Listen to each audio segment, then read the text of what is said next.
Duol mar joyalo kod imam sepachoka CIPK koro dwaro ni obila otim nonro matut kendo kawo okang' ne jogo ma ibiro yangi ni osekawo ng'ala manyime nyayo tulo madhi nyime kaunti ma Tana River kama ji 18 osenegi.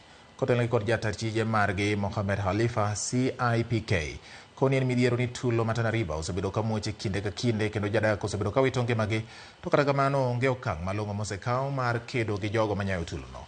Gie sani obila okwore kaunti no mar gayo lwenyno mikone chal ni timore kind dhoudi ariyo mag jopith kaachiel kod jopur, ka bende piny owacho keto kum mar wuoth gotieno e gwenge 12 e kaunti no. Magi timore bang' obila ndhiyo gavana mar kaunti no ma Tana River Dadho Godana ma itudo kod wach mar nyayo lweny makamano.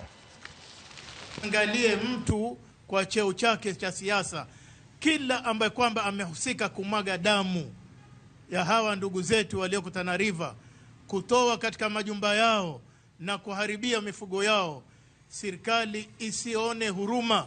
Wao hawa hawana huruma, wameweza kuua watu 18, wana huruma gani? Hawa wote lazima wazombwe, hawa watu washikwe na wapelekwe kotini, ili wananchi ambao wanaishi Tana River na sehemu nyingine waishi kwa amani. Sehemu nyingi ambayo inatokea vita, iwe Tana River, iwe North Eastern, iwe sehemu nyingine, wanaosababisha ni hawa wanasiasa ambao walikuwa napaswa wao wahudumia watu wao.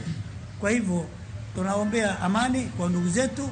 Kwa nini mara kwa mara iwe security structure yetu yangojea mpaka wa Kenya 18 wauliwe, wanyama zaidi ya 300 watindwe, majumba yachomwe, watu wafukuzwe kwenye maeneo yao, ndio waanze kuzungumza masala ya issue kama hiyo?